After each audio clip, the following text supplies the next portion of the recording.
Okay, the not so glorified parts of reptile keeping part 2. Trying to think where I left off here. I think it was something about hibernation. Yes.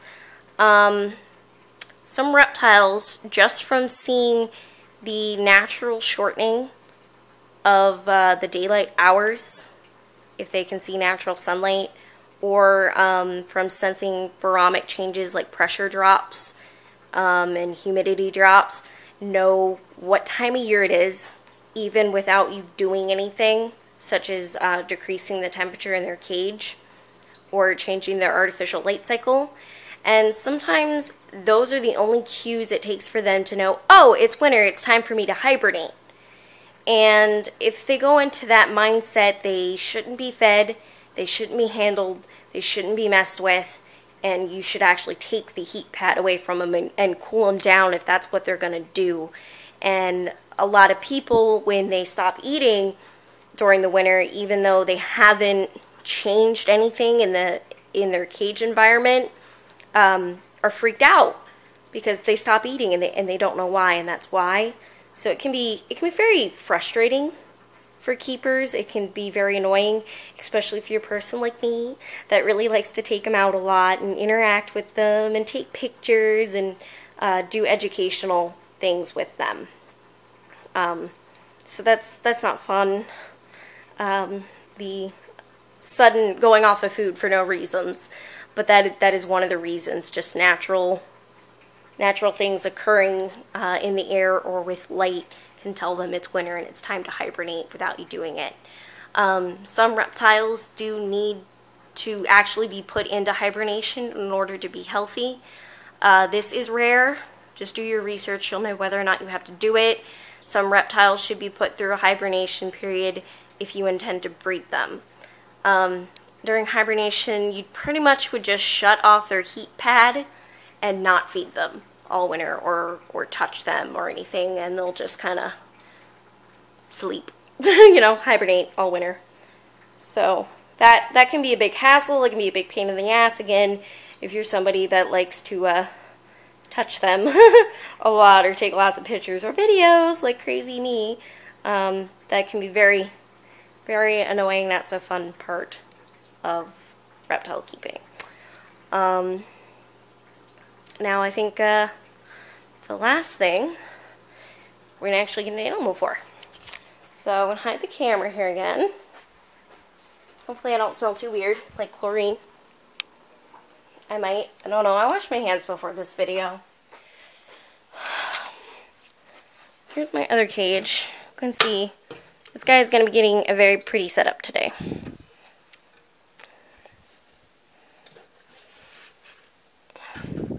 Hey, buddy. Hey. He's actually really, really happy today. Seems to be doing okay. Sometimes he can be very pissed off, which is why I decided to show you this particular animal. That and, I mean, we're past feeding day. Oh, there you go. You can see it.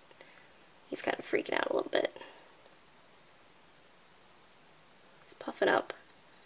You can see he's puffing up. He's freaking out. Don't do that. I'll get the snake hook. Oh yeah, he is so not happy. So not so glorified part of keeping reptiles. We're gonna actually shut a door. He may decide to lunge at the camera. He's not a big camera fan.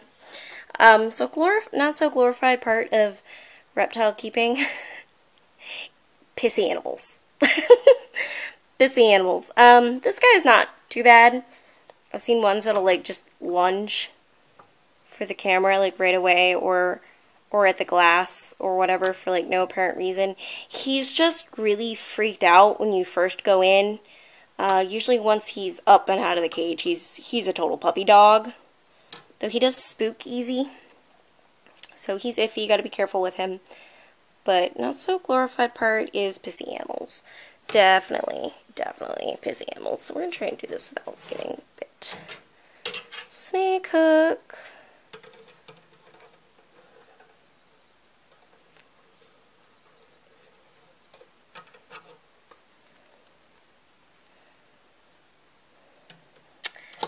snake hook. But yeah, pissy animals. It's feeding day too, so that does not go any easier. Once he's up, he's usually not so bad. You can see I have a modified snake hook. I gotta get myself a real one. But pissy animals, you just gotta know how to handle them, what to do. Snake hook is an amazing thing. Yes, I've been bit. Actually, more times by my lizards than snakes. And none of my snakes personally have bit me. Like I said, this particular animal, he is a little bit, he's nervous. He's got a more of a nervous mentality than my 2 rat snakes. So, just gotta be, you can't make sudden movements with him. He doesn't probably like the loud noise of me talking right now. But he's not really all that bad. He did strike at me once through the glass, freaked the hell out of me. But he was in shed. When he's in shed, you really don't fuck with him. But you can see now that he's up out of the cage, he'd let me just go right in at him. So yeah, pissy animals. Having to do other means, that's another not so glorified thing of keeping, especially when it comes to snakes. But you can have that with lizards too. Unfortunately, there's not a lizard hook. So if you have a pissed off lizard, you pretty much have to wear a glove or get bit. You don't have something easy like a snake hook. I can tell you what's great about a snake hook is for animals like him, and you'll see it a lot. I've seen a lot with snakes. They're cage aggressive or territorial. You come in, and they're like, hey, back off, this is my spot, move on. Or he's more of a, oh my god, what's going on? You're here to eat me. Get away from me, I was sleeping. And then once he's out and disturbed, he's like, oh, you're going to disturb me anyway? I might as well make the best of it. So, but it's time to feed him. So I think that's all the not so glorified parts of reptile keeping, at least that I've encountered today. I was setting up cages all day, swapping from the quarantine setup, which is what he was in. He'll be getting his pretty cage. His is soaking in the bathtub right now, getting cleaned up. I'm about to feed him, and then we'll get him moved to something a little prettier. He's going to be moving into a tub to move here, and then because the heat pad that's on his tank is going to be moving over there to my leopard gecko.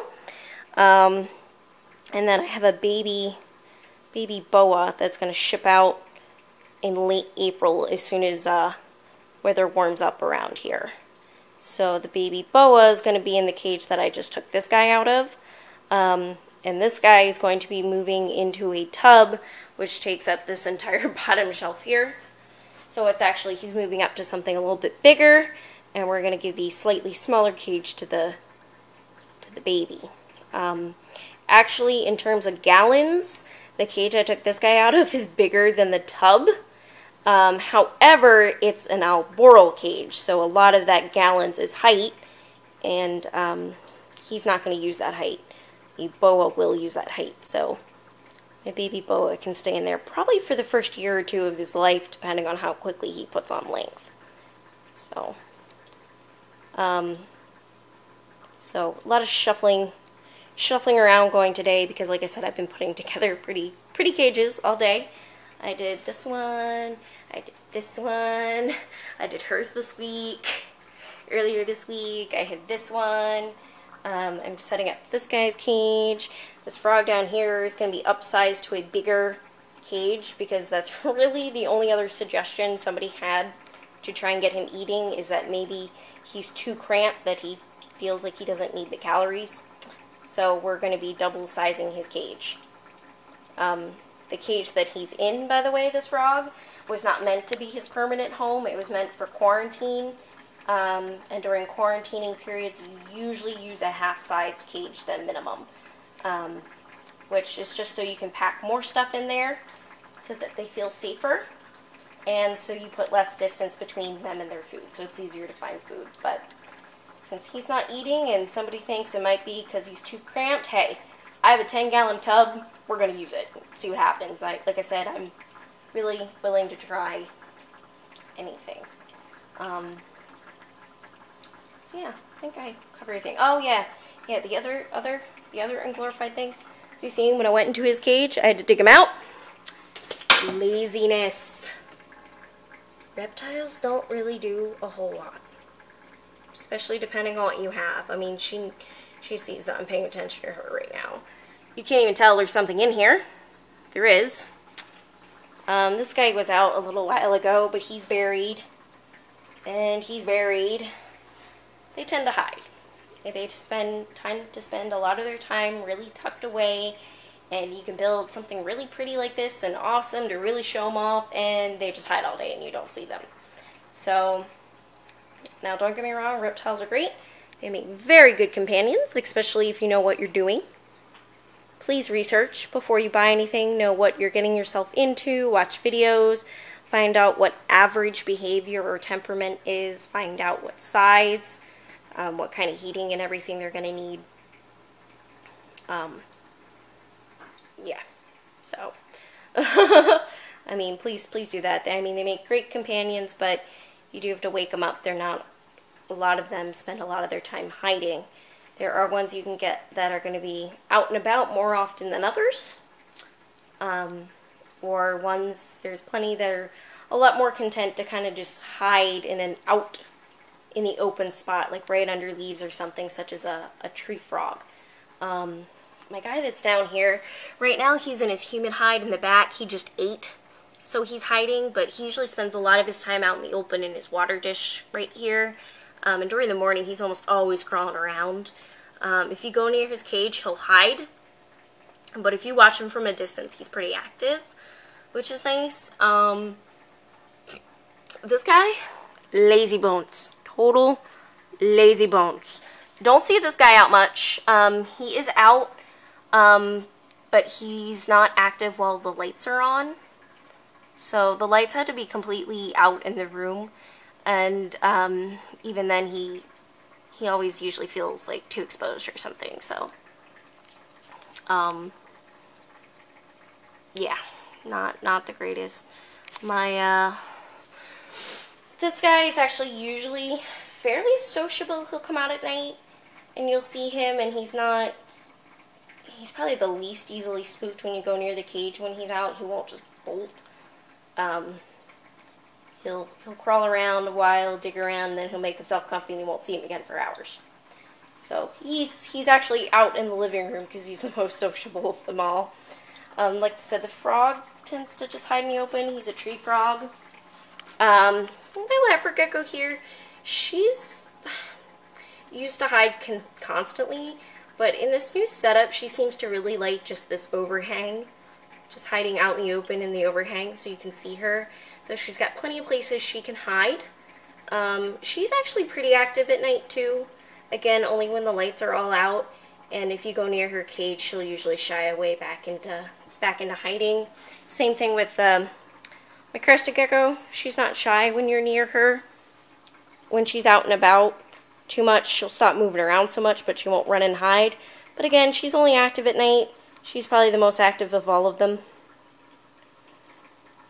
So they can be kind of boring in the cage, but they make great companions.